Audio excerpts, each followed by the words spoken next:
Pretty cheats, pull up a seat. This one's wild. We were 3 weeks away from the wedding with Vanessa. Dress fittings? Done. Venue? Locked. Menu? Finalized. Her Pinterest board had been curated down to the last floral centerpiece and place setting. I just cleared the final invoice for the live band. Vanessa wanted an upscale, classy reception, but she also insisted we rage, whatever that even meant. Her name was already on my health insurance. We were throwing around baby names. Logan if it's a boy, Emma if it's a girl. My life felt set, until a single message detonated everything. It came from Chloe. Don't marry her. 3 words. No punctuation, no context. Chloe and I weren't close. She was one of Vanessa's college friends. The type who knew everyone's dirty laundry. We'd shared a few drinks at barbecues over the years. She struck me as sharp, sarcastic, and blunt. I texted back. What do you mean? She answered instantly, not with a text, with a meeting. Meet me. Today. Old Pine Park. 3 p.m. No emojis, no explanations. I arrived 20 minutes early. The park was mostly empty, the sky gray, wind throwing dry leaves across empty benches. I sat and watched squirrels squabble, feeling ridiculous. Chloe showed up in jeans and a dark hoodie, no makeup, no nonsense. She found me before I stood. Hey, she said, nothing more, flat, unreadable. I answered the same. She didn't sit. She pulled out her phone, thumbed something, and pushed the screen toward me. No lead-in, no warning, just the glow of the photo between us. It was Vanessa, my Vanessa, wearing a bride-to-be sash, planted on a club couch. Her mouth was locked with a shirtless man wearing a cop hat. Her hands were tangled in his hair. His hand was under her dress. Part of her thigh and underwear showed. I blinked. Chloe said it was the bachelorette party 2 days ago. Her voice neutral, like she'd run out of patience. She swiped. Next, Vanessa grinding on his lap, head thrown back and eyes closed. Next, Vanessa laughing wild, a bottle in one hand and a heel in the other, lipstick smeared, unfocused. Chloe told me she left with him. I didn't speak. I just stared, trying to will the images into something forgivable. Vanessa had insisted we do the bachelor/bachelorette nights early. She joked she didn't want to be bloated or hungover at the wedding. Give me time to detox and glow. At the time I laughed. It sounded considerate. Now it felt pathetic. I handed the phone back, breathing slow. My jaw was clenched. Chloe added quietly that Vanessa told the girls not to tell me, that it was her last night as a free woman and she'd earned it.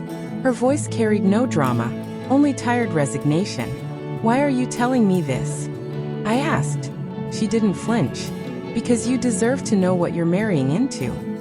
I looked past her, past the park, into nothing. I nodded once. That was it. No explosion, no questions. Just a deep, hollow click inside me, like something had finally broken. I went home without saying a word. Vanessa was working late. I didn't wait up. I packed a few things, the stuff that mattered. Laptop, passport, some clothes. Left the engagement photos stuck to the fridge like a joke. Took the hard drive from my PC. Left the rest. By the time she walked in, I was gone. I didn't block her number. I wanted to watch her scramble. Day 1, texts, where are you? Everything okay? I'm worried. Day 2, more insistent, you're scaring me. If this is cold feet, at least call me. I said nothing.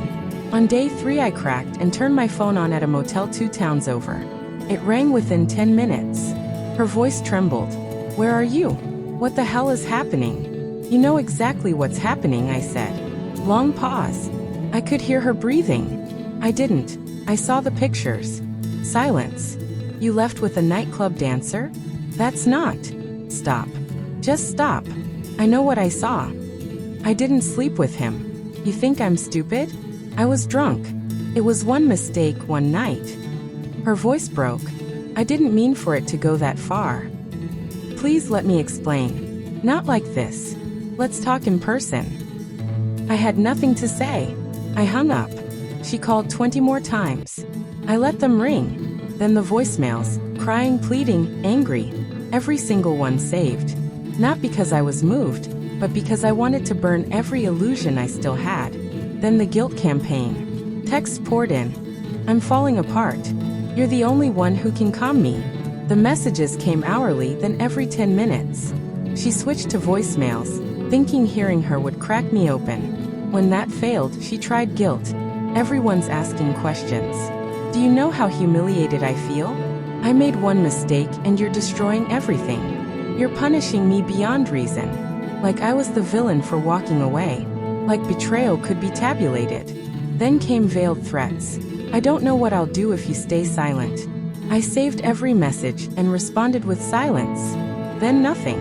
Either she ran out of words or she was planning something worse. 3 days later, I came into the office like any other morning, coffee in hand, ignoring the lobby chatter. I rounded the corner toward the hall to my floor and froze. Not Vanessa. Her mother was in the lobby, hair perfect, expensive coat.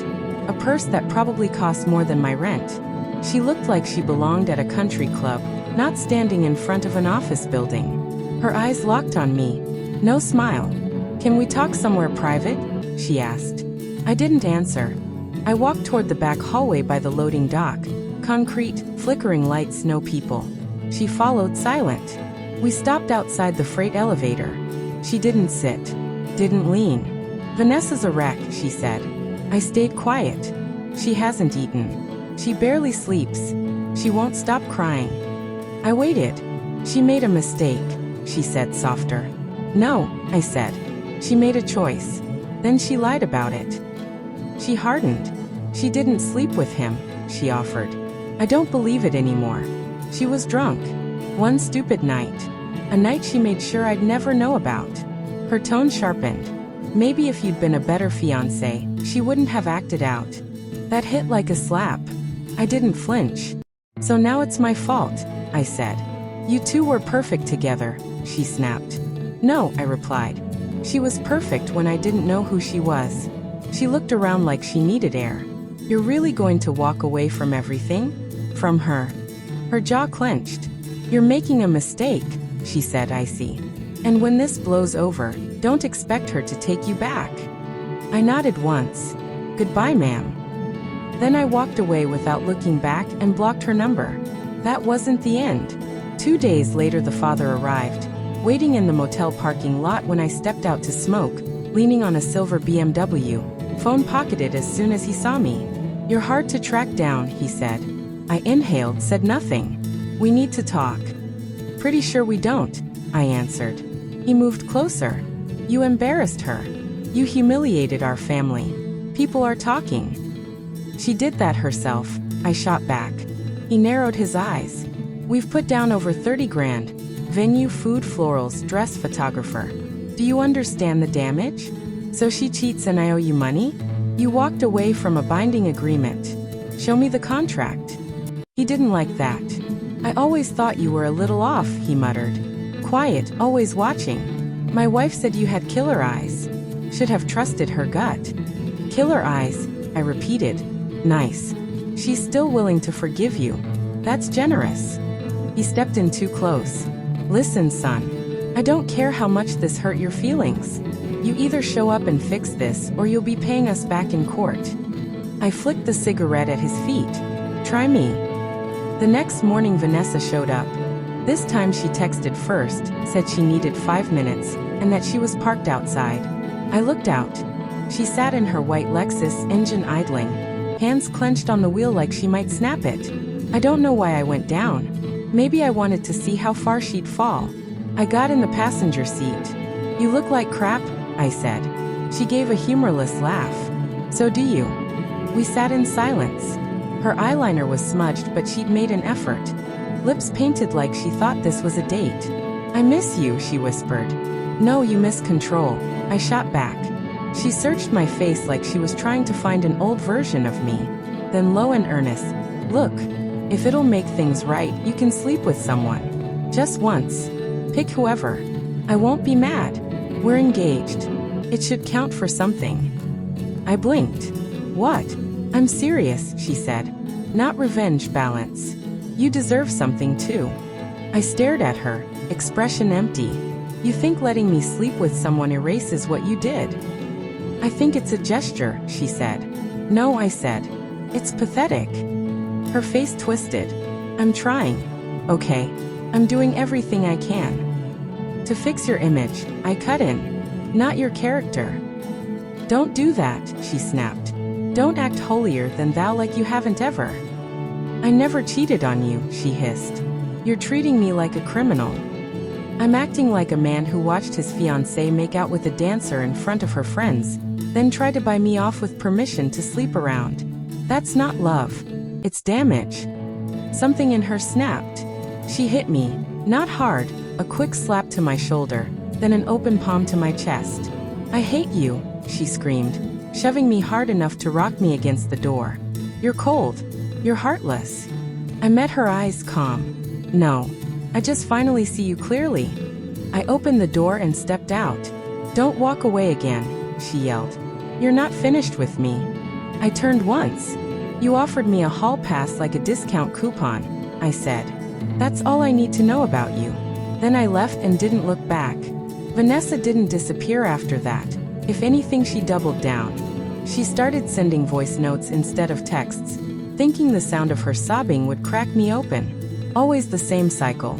Please, let's talk. I can't eat, I can't sleep, I'll do anything. The next day she showed up at my workplace, waiting outside like something out of a 1940s noir.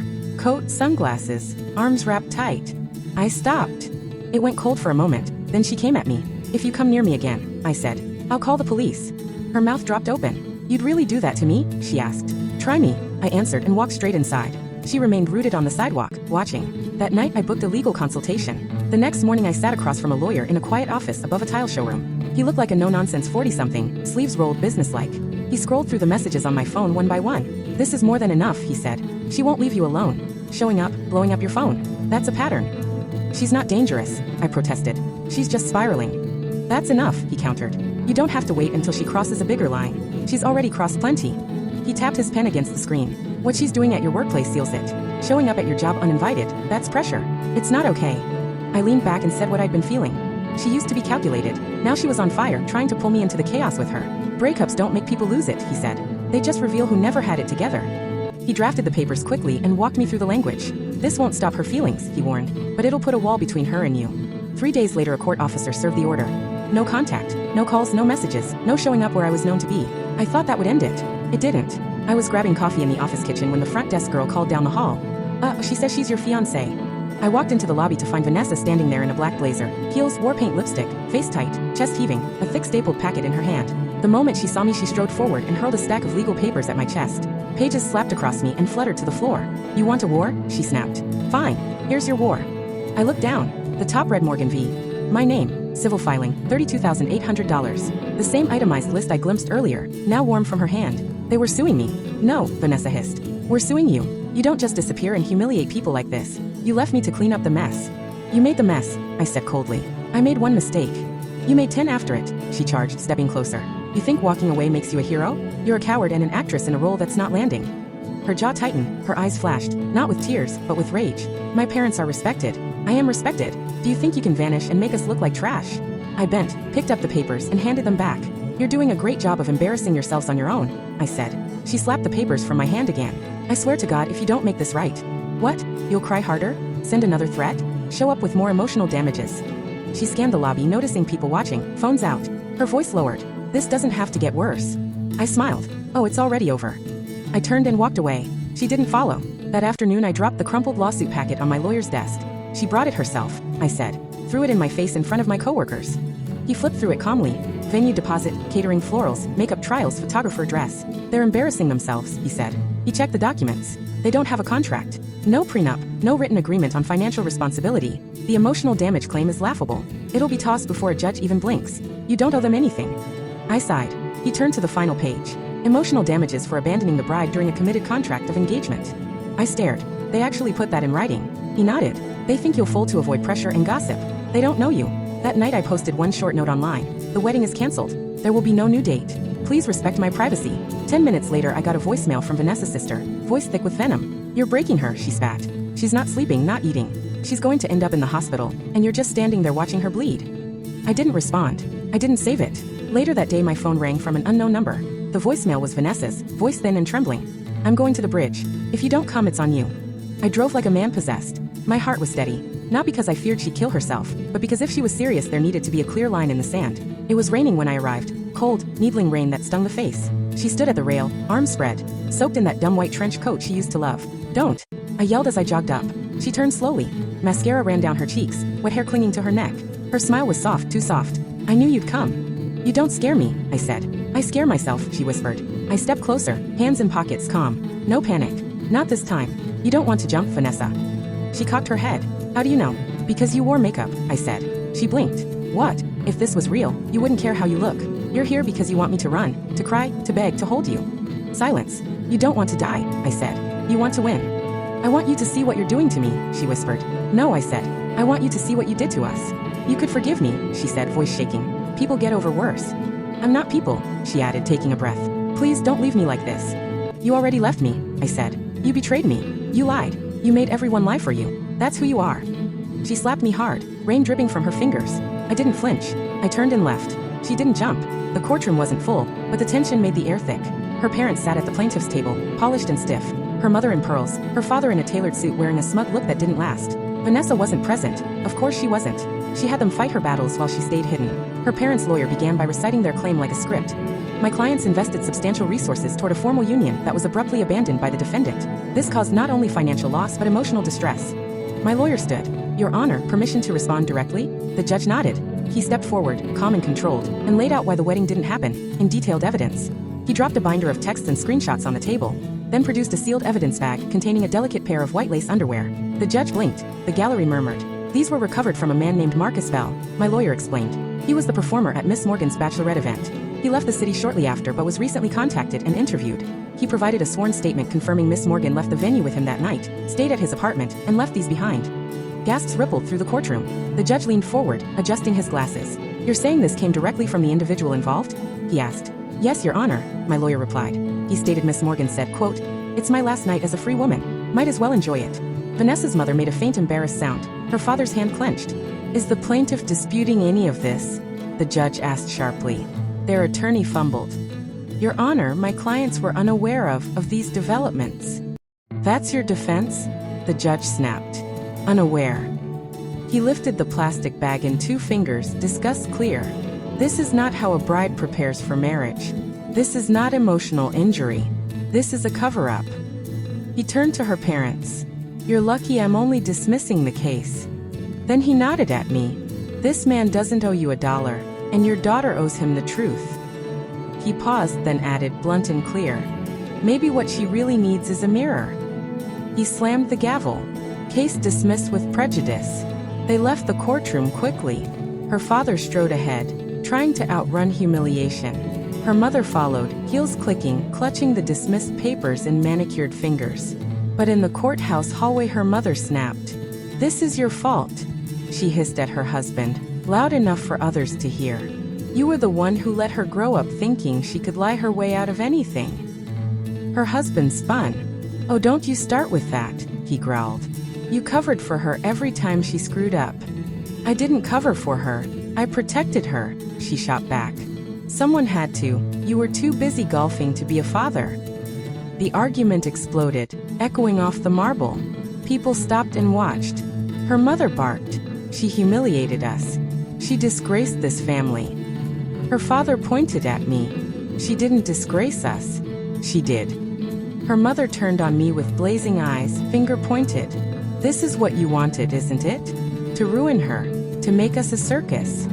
I didn't move. "You did that yourselves," I said. Her mother's lips curled. "You're disgusting." I smiled. "And you're dismissed." Security stepped in. "All right, take it outside, both of you." Her father strode out. Her mother lingered, breathing heavy, eyes still on me like she could glare the world into taking her side, but the crowd had already moved on. Then she turned and left. I pushed through the front doors into the cold afternoon, and there was Chloe, leaning against a brick column by the courthouse steps, arms folded, scarf loose, eyes steady. "You stayed," I said. "Figured someone should," she replied. I loosened my tie, exhaled. "That was a circus. You were the only one who didn't look like a clown." She almost smiled. "You saw everything," she said. "The meltdown, the father going gray, the mother blaming gravity. I'm glad you burned it all down. We stood in silence for a beat as the city moved around us. Horns, traffic, life. For the first time in months, I felt still. Want to grab a drink? She asked. You look like you need something stronger than coffee. Honestly, I said. I just want to sit somewhere quiet with someone who doesn't fake cry or throw court papers. She raised an eyebrow. That's oddly sweet. I shrugged. I'm a weird guy now. She nodded toward the street. I'm parked around the corner. Whiskey and silence at my place. Perfect. We walked side by side, no touch, no rush. Two people who'd been circling a storm finally stepping into clear air. I didn't know where it would lead, but I felt, for the first time in a long time, ready.